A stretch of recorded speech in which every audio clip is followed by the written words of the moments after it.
Good evening, everyone. Hope y'all are doing well. This probably won't be as long as yesterday's.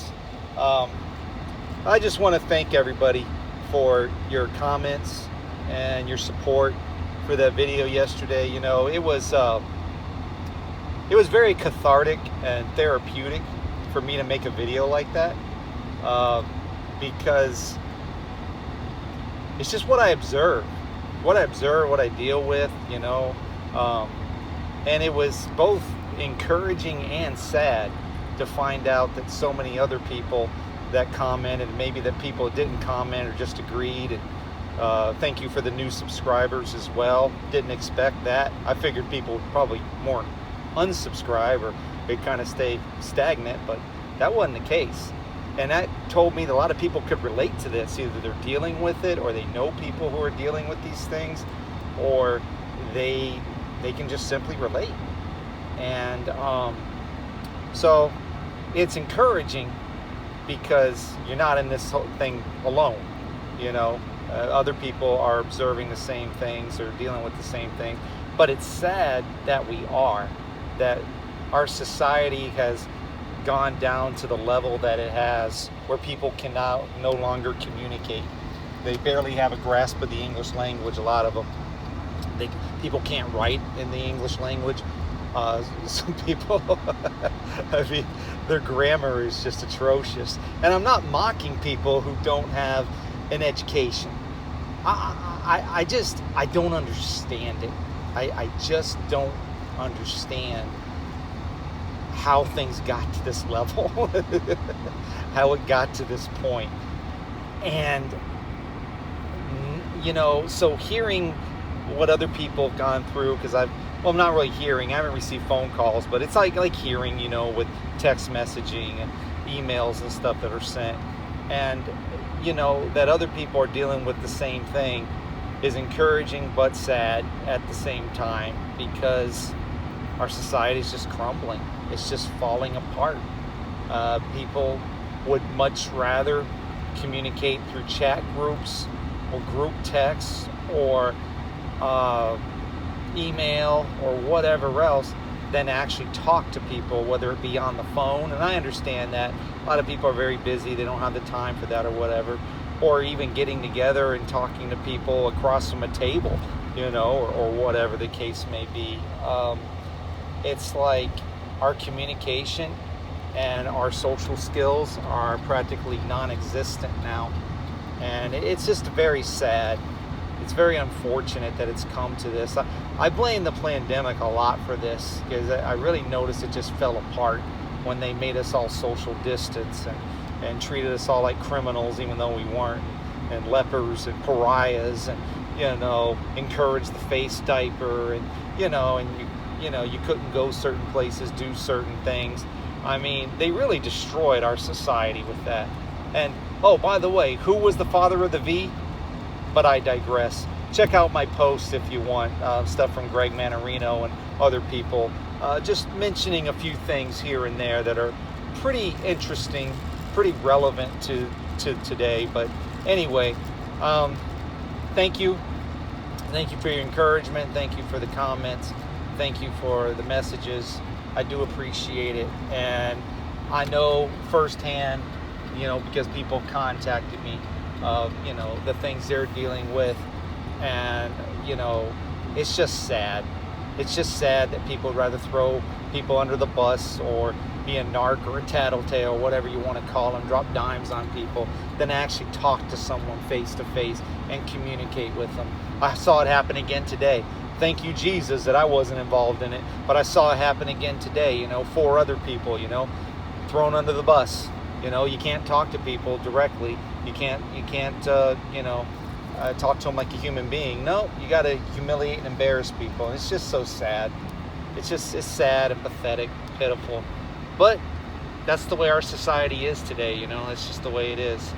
But I'm going to get into a few other things that are concerning to me. I don't know if people have been paying attention to the latest executive orders that have been signed, but there's one that's very concerning regarding the police state, regarding, giving police officers military type powers.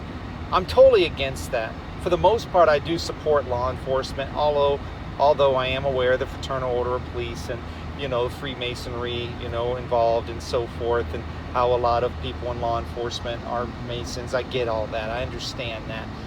But as many reports as there are out there of police brutality and, unethical behavior or whatever, there are good police officers, deputies, correctional officers, whatever, people in law enforcement. Just like, not every teacher sleeps with their student, not every pastor is a pedophile, not every cop, participates in police brutality, and that's what I'm looking for. Or they basically, enforce the law in unethical means and measures. I mean, some people, they literally risk their lives. They sacrifice for others. They'll even risk their lives for an animal. I saw a story the other day about how a cop jumped in, risked their life to try to save a dog from drowning or whatever, I mean, so there are good people out there in every profession, just like there's bad apples, okay? But this whole police state thing has me very concerned, because it reminds me of things that I've heard about or read about or seen in the past, even as a young child, that I really didn't understand the premise of until I was much older. And a couple of things came to my mind, The show was a movie first, and I guess it became a show, Logan's Run. I don't know if people remember that show or not. I think I was probably between like 8 and 10 years old or something when I started watching it. Because a lot of stuff, I lived in Germany from the time I was 5 to 8 years old. And I remember seeing certain shows like Star Trek and syndication, because originally it was going on for 3 seasons in the 60s. But in syndication, they would show that in Germany, as well as like some Western shows, police and firefighter shows like SWAT and Emergency. I don't remember if Logan's Run was one of them or not. I don't remember, honestly. Some of this might have been older, when I was a little older back in the States, where I watched some of these things, Battlestar Galactica, Logan's Run. Later on, it was like Dukes of Hazzard and the Incredible Hulk, and and then in my preteen to teenage years, I was really into. I got into professional wrestling, watching a lot of that, and before it got so insanely crazy. And then what was it? Kung Fu, the original Kung Fu series with David Carradine, which was originally Bruce Lee's idea. But they hosed him out of it because he just looked a little too Asian for the role. So they took his idea, stole his idea, gave it to David Carradine instead. Pretty sad, pretty pathetic, but it is what it is, So, anyway, I just remember the Logan's Run thing and all these dystopian shows that I really didn't understand completely until I got older. And I started thinking about, these different books that became movies, and certain authors like Arthur C. Clarke and Philip K. Dick and George Orwell, of course, and Ayn Rand, and they made a lot of their books and novels into movies and so forth. Childhood End, 1984, of course, Fountainhead, Atlas Shrugged, I don't know, I can't remember them all, Scanner Darkly, I can't remember them all, but they're all dystopian. They're all for a dystopian future, And I remember Betty Stevens a few months ago or whatever, well, probably prior to that, she said that things are not going to happen the way we think they're going to happen. I said, that's for sure. And the other thing she said that was very intriguing regarding this is, when it all goes down, 2025 is basically going to be 2030. Like, things got moved up 5 years. Like, so 2030 is 2025, 2025 is 2030. Kind of hard to argue that with all the executive orders, all this dystopian nightmare, the tyranny, the way things are planned, this perpetual state of war where it's never going to end. Vance come out, well, the war is never going to end in Ukraine, Russia. Well, duh. I could have told you that. A lot of people could have told you that. Probably did tell you that, because they want a perpetual state of war. And now putting all these sanctions on Iran to the point where, you punish countries that want to do business with Iran, where you can't make any kind of trade deals or whatever, and you want to punish them just like you punish Iran. and all of this stuff. And it's just like, this is dystopian. This is tyrannical. This is insanity. It's going to keep us in a perpetual state of war. It's going to enslave people. Even though they may not feel enslaved, they will eventually. Because if 2025 is 2030, well, then we're here. The Deagle report, if that happens to come to pass by the end of 2025, which was what it was predicted to do, and I don't know if it will or not, we're here. You keep hearing about the earthquakes. I guess there's a tsunami warning or something in Chile now. I don't know the details of all of it. There's just things that I've seen that have come across, videos, come across my feed, or some emails I've received and so forth, people informing me of some things. And it does appear, one person keeps sending me stuff saying all the time, and said they want us to die. And I said, yeah, I know. I mean, there was a report in California, they were doing wine testing or whatever, and they found out that all the wine, 100% of the wine has glyphosate, I think that's how you pronounce it, in it, which I don't exactly recall what that is. I don't know if that is it's a harmful chemical, I know that, but I don't know if it is it's stuff that's in weed killer. I don't know. I think it might be. Remember years back they talked about Roundup and Monsanto and all that stuff. Roundup and Monsanto and what was in the weed killer. They were putting it in the food and all the rest of that stuff. Well, apparently it's in the wine now. And it might also have to do with harmful chemicals from plastic as well. I'm not exactly sure. I really didn't look it up. People can look it up themselves. The bottom line is they want us to die, okay? With everything we drink, everything we eat. It's just like they just aren't happy until they can just kill off as many people as they need to. Kind of like in Logan's Run, You could only live till you were in your 30s, and then you died. Your usefulness for society was over, And I'm just thinking to myself, oh my gosh, we're living a dystopian nightmare. Maybe that's what I'll call this. I didn't really have a title. Dystopian Nightmare. I think I'll stick with that, because that's exactly what's happening now, is this dystopian nightmare. And, there was something else where I guess there's certain mattresses in babies' cribs. A lot of this stuff I don't share because it's just too depressing. But there's stuff that is in the mattresses or in the baby crib itself, that could actually be harmful to the child. Imagine that. I mean, they'll do anything to depopulate society, and they don't care who they hurt and who they kill.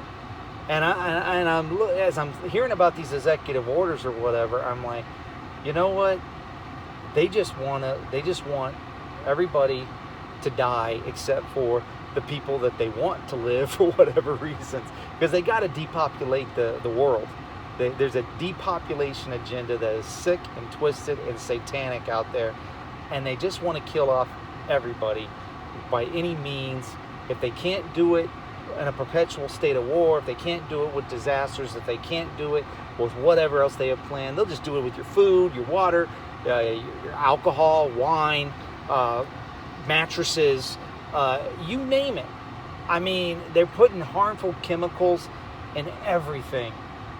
And it's just like, so you better plead the blood of Jesus over everything and everyone, your family, your friends, your vehicles, your home, your everything.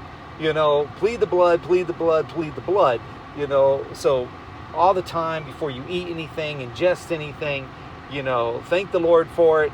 Thank the Lord. I was chomping on an apple earlier. Thank you, Jesus, for this apple, that it will not give me, it has harmful chemicals in it, and it won't kill me. I mean, I'm serious.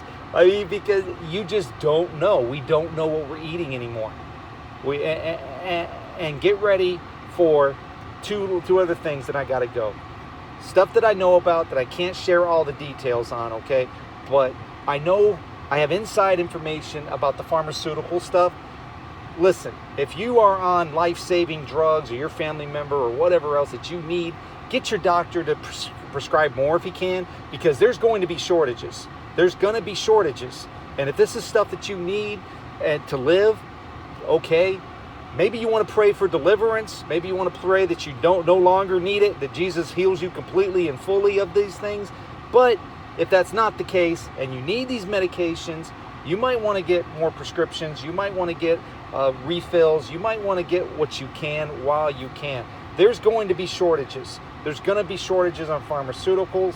And from the inside information I got on the shipping and everything else, we will have shortages. I don't know exactly when, but there will be shortages. And if there aren't shortages, expect the prices to go way up on the things that are still available to us. So just prepare for that. Prepare for that over the next few weeks, months, whatever it is, however long it takes. And prepare for the dystopian nightmare to come. But once again, thank you all. I do appreciate your comments. I do appreciate your encouragement. I do appreciate that we're all on the same page with this. It's sad, but also encouraging that people see things the same way. That's good, but also sad that society has come to this. But hey, keep your head up. At least it's Friday, unless you got to work the weekend or whatever, you know, and, which I don't. So, you know, enjoy your time off. Enjoy time with family. Enjoy time relaxing. Enjoy time. Maybe you can get out. Maybe get some exercise. Enjoy creation. You know, take care of what you got to take care of. Enjoy what you can while you can, because it's looking like it's coming to an end fairly quickly now, to where we won't be able to. All right. With that, y'all take care. Be blessed. Have a good one, and I'll talk to you some other time. Bye-bye.